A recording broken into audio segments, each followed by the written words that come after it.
En este vídeo vamos a aprender a calcular sumatorios utilizando bucles for y veremos la relación también típica entre los vectores, los bucles y los sumatorios. Una forma muy característica de expresar un sumatorio es mediante esta notación.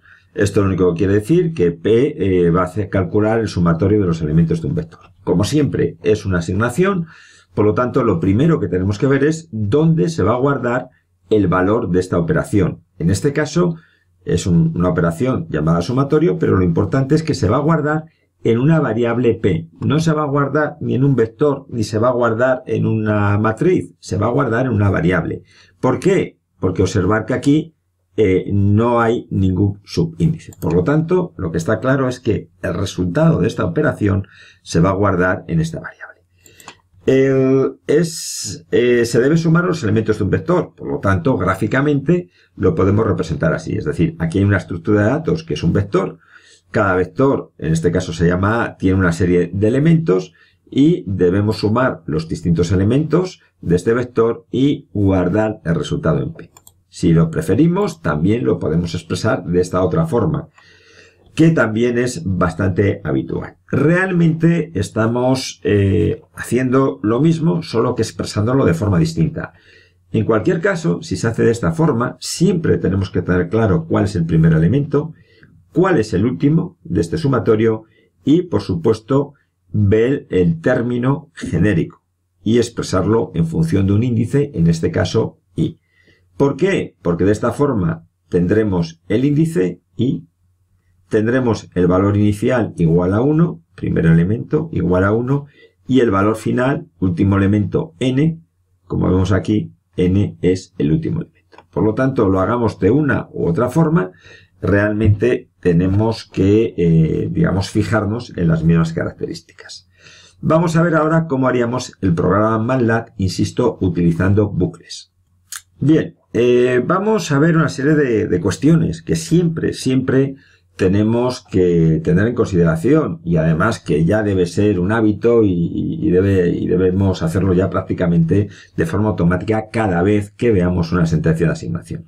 En este caso observamos que es una sentencia de asignación y por lo tanto lo que quiere decir es que antes de guardar el valor en P tenemos que conocer todos los valores que no conocemos en esta expresión. En este caso observar que I lo conocemos, varía desde 1 hasta n, no hay problema, pero necesitamos, antes de hacer la operación, conocer los elementos del vector A y conocer el valor de n, es decir, el número de elementos del vector A. Esto lo hacemos de esta forma, es decir, con un input le pedimos, cuando ejecutemos el programa, que metamos el valor del vector A y a partir del vector A obtenemos la longitud, es decir, el número de elementos de esta forma. Ahora vamos a ver el bucle. El bucle, la verdad es que es más sencillo de lo que parece porque, como decía, hay unas pautas comunes, hay un proceso que vamos a aprender a hacerlo y siempre se aplica para cualquier bucle. Primero, tenemos que saber la variable donde se va a guardar el resultado, en este caso es P. Por lo tanto, lo primero que hacemos cuando empecemos un bucle es poner P igual a 0. En este caso, insisto, P es igual a 0 porque es donde vamos a llevar el valor del sumatorio. Después, los valores de I varían entre 1 y n. Ya sabemos cómo se hace eso. Con un bucle for, donde I varía desde 1 hasta n y siempre se pone un n para indicar cuántas operaciones están dentro del bucle, que en este caso es una. Por lo tanto, esta estructura, por decirlo de alguna forma, el sumatorio de este igual a 1 hasta n, se pondría siempre usando estos dos elementos. La sentencia 8 y la sentencia 9 siempre. Una vez que estamos dentro, el proceso repetitivo, ¿qué es lo que se hace? Se utiliza la variable donde vamos a calcular el sumatorio, se hace igual a ella misma más elemento del vector. Es decir, siempre vamos a poner P igual a P más lo que haya dentro del sumatorio. Por lo tanto, observar que aquí hay un proceso que es primero poner P igual a 0 y después poner P igual a P más, insisto, lo que haya dentro del sumatorio. Bueno, pues lo que hay dentro del sumatorio es el vector, el elemento A sub I, porque lo pone aquí, o en caso de lo que pongamos de esta forma, el elemento genérico ASUI. Bien, esto es una forma genérica de hacer siempre el sumatorio de un vector. Vamos a ejecutar el programa, le damos run y aquí lo que nos va a pedir son los elementos del vector. Por ejemplo, ponemos 1, 1, 1, 1, 1. Es decir, le vamos a dar 5 elementos con el valor de 1 en cada elemento. Bueno, le damos return y observar que P nos ha calculado el valor 5.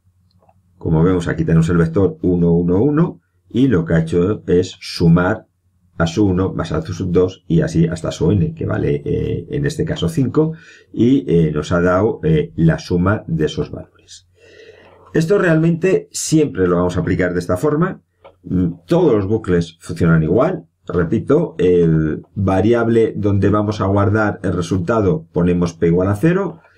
El bucle entre los elementos que nos ponga en este símbolo, for i igual a 1 hasta n y el n, y después dentro del bucle p es igual a p más lo que haya en dentro del sumatorio. Bueno, una cosa es ver que funciona, una cosa es dar unas pautas comunes para hacerlo y otra cosa es entender cómo funciona. Vamos a explicar ahora cómo funciona. Bien, para ello vamos a poner el programa y vamos a hacer un simulacro. Vamos a ver qué ocurriría cuando el programa llegara a esta sentencia de aquí, es decir, p igual a 0. Bueno, pues lo que haría es que la variable p, esta de aquí, le pondría el valor 0. ¿Por qué? Porque se lo está diciendo esta sentencia.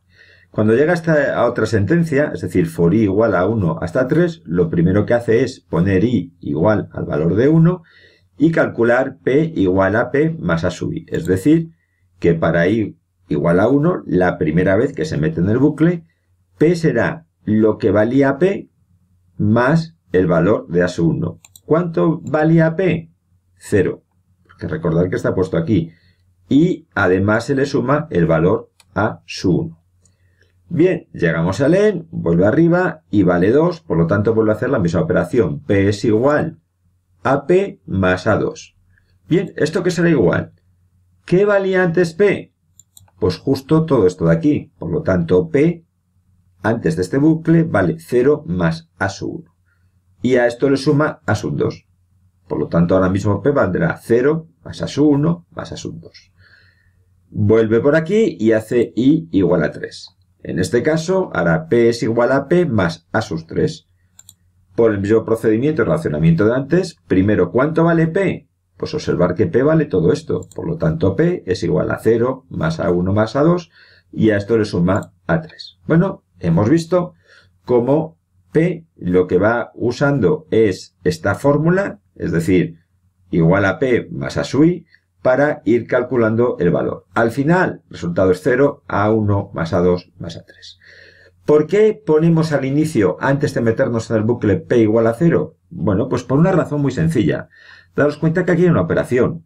Antes de tener la operación, antes de hacer la operación, antes de poder hacer la operación, necesitamos conocer el valor de p y de a. El valor de p y de a, ¿cómo lo conocemos? Bueno, el de a ya lo hemos leído, lo conocemos, y el valor de p no lo conocemos, por lo tanto tenemos que darle un valor inicial. Tiene que ser 0. ¿Por qué? Porque si le damos cualquier otro valor, observar que el sumatorio ya no sería de la forma correcta. Vamos a ejecutar el programa para comprobarlo, pero en este caso lo que vamos a hacer es quitar los puntos y coma para que nos vaya imprimiendo los valores parciales, es decir, que nos vayan saliendo los valores a medida que se hacen las iteraciones. El punto y coma, recordar que lo único que hacía es que no me mostraba estos valores y si lo quito me lo va a mostrar. Bueno, voy a ejecutar el programa, le vamos a dar elementos del vector, pues por ejemplo el 1, el 2 y el 3. Lo pongo de 3 elementos porque es el ejemplo que hemos hecho. En este caso estoy dando el valor de a. Por lo tanto, cuando llegue aquí ya será conocido. Y vamos a ver qué ocurre. Vamos a ir hacia arriba para ver los elementos. A vale 1, 2, 3. N, es decir, la longitud de A es 3. ¿Por qué? Porque automáticamente nos calcula la longitud. Un elemento, 2 elementos, 3 elementos. Pues llega por aquí, P igual a 0. Lo estamos viendo. Sigue por aquí la instrucción. para i igual a 1 hace p igual a lo que había antes en p, que es 0, más a sub 1, que observar que es el valor 1. Por lo tanto, el resultado será 1. 0 más 1 es 1. Aquí tenemos los valores. Siguiente paso, i vale 2. Por lo tanto, si i vale 2, ¿a qué será igual esto? Pues a p más a sub i. ¿P cuánto valía? Valía 1, recordar. Por lo tanto, como a sub i, en este caso a sub 2 es 2, pues 2 más 1, 3. Y en la tercera iteración, recordar que p vale 3, pues p es igual a lo que valía p más a sub i, pues en este caso sería 3 más el valor a sub 3, que en este caso es el 3, y el resultado nos da 6. Bueno, pues con esto hemos entendido cómo funciona un bucle for, vemos cómo funciona el sumatorio y además hemos visto una forma genérica, un procedimiento para calcular siempre los sumatorios.